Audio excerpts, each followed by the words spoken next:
In life, it's easy to believe that the loudest battles happen in the world around us. Deadlines, bills, arguments, losses.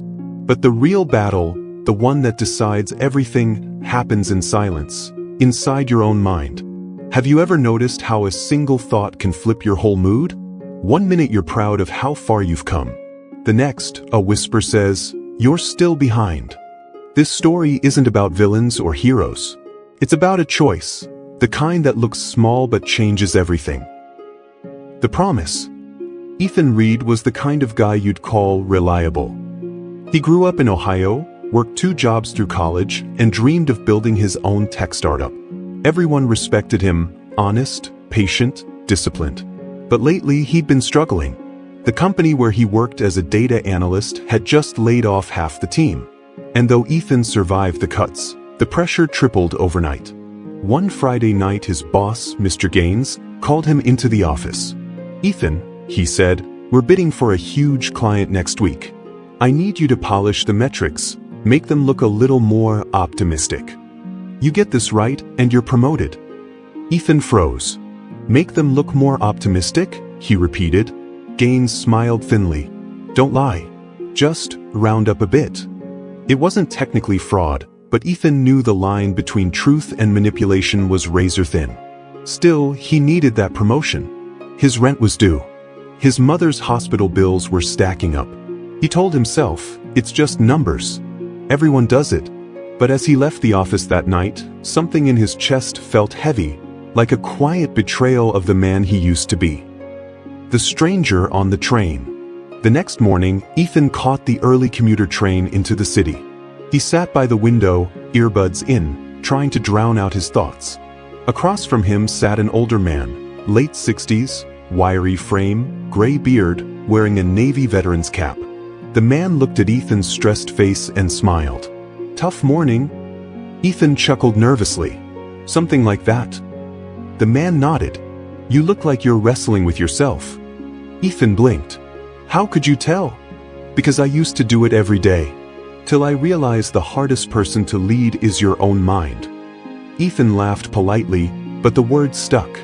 The man continued, "You know what control really means? It's not strangling your feelings. It's guiding them before they guide you." Before Ethan could ask his name, the man stood as the train slowed. As he stepped off, he tapped the glass and said, "Remember, kid, every choice you make is just a thought that won the argument." Then he disappeared into the crowd. The thought that won. That night, Ethan sat at his desk, the proposal open in front of him. He stared at the numbers.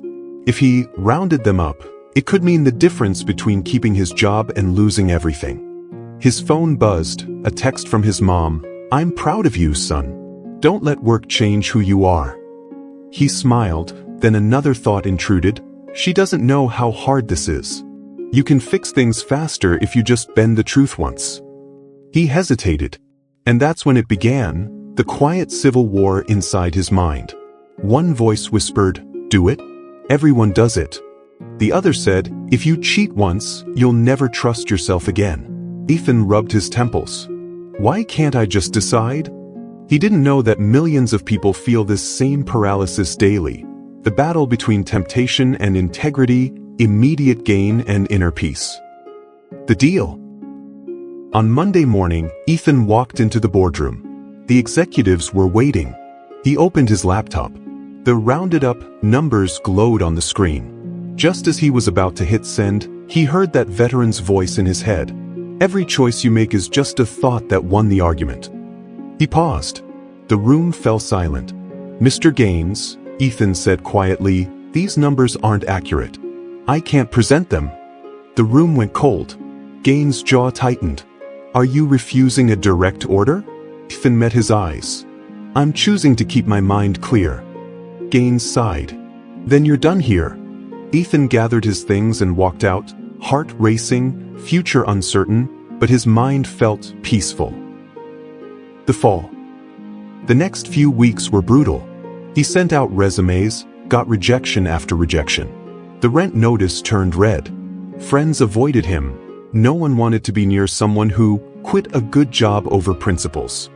Late one night, he found himself scrolling through social media. His ex-coworker had been promoted. Gaines' team won the client. Ethan's chest ached. Maybe I was the fool. That thought, maybe I was the fool, began to grow roots. He stopped exercising. He skipped calls from his mom. One small thought had turned into a habit of self-doubt. And like all unchecked thoughts, it started shaping his reality. The unexpected opportunity. One stormy evening, Ethan ducked into a coffee shop to escape the rain. As he ordered, he noticed a young barista struggling with the register. The owner, a woman in her 50s, was scolding her harshly. "Ma'am," Ethan said softly, "it's okay. Everyone makes mistakes." The owner snapped, "You want to fix it then?" Ethan smiled. "Sure." Within minutes, he debugged the old POS software, saving her an entire evening's work. She asked, "Where'd you learn that?" "Data analysis," he said. She smiled. "Funny. My brother runs a logistics startup in Chicago. He's looking for someone just like you." She handed him a card. Ethan stared at it, rain dripping from his hair. One kind thought, he realized, just opened a new door. Redemption. A month later, Ethan was in Chicago, managing analytics for that logistics firm. He loved the work, honest numbers, transparent leadership, fair pay. During a conference, he gave a talk on cognitive integrity, leading with a clear mind. He shared his story, the decision, the job loss, the train stranger. When he finished, the room was silent. Then someone asked, "How do you stay honest in a world where greedy people seem to prosper?" Ethan smiled. "Greed wins fast. Honesty wins forever. But you have to control the thoughts that tell you it's not worth it." Another asked, "Isn't too much control just another form of imprisonment?" He replied, "Control isn't a cage. It's a compass. You're not suppressing yourself, you're steering yourself." A woman raised her hand. "What if the door to success already closed for us?" Ethan paused. "Then knock on a new one. Sometimes, losing what you wanted is how life redirects you to what you're meant for." The letter. After the event, Ethan returned home and found an envelope in his mailbox with no return address. Inside was a simple note. "I saw your talk. You probably don't remember me. I was the veteran on the train. I told you every choice is a thought that won the argument. You chose right. Keep leading your mind before it leads you." Beneath the note was an old Navy coin, scratched, worn, engraved with the words, "Honor in silence." Ethan held it tightly. He finally understood. Controlling your mind isn't about being emotionless. It's about being awake, catching the moment a destructive thought is born and choosing not to feed it. So here's what this story really tells us. You don't lose control of your life all at once. You lose it one thought at a time, a lazy thought, a jealous thought, a fearful thought. But the reverse is also true. You rebuild your life one thought at a time, a patient thought, a kind thought, a courageous thought. Ethan's story isn't about perfection. It's about awareness. Because in the end, even your worst enemy can't hurt you the way your own mind can, if you leave it unchecked. Right now, somewhere in your day, you'll face a moment just like Ethan's, a choice between what's easy and what's right. When that voice whispers, "It's fine, just this once." Remember, every choice begins as a thought. Every destiny begins as a decision. So, before you try to control the world, learn to control the battlefield within your own mind.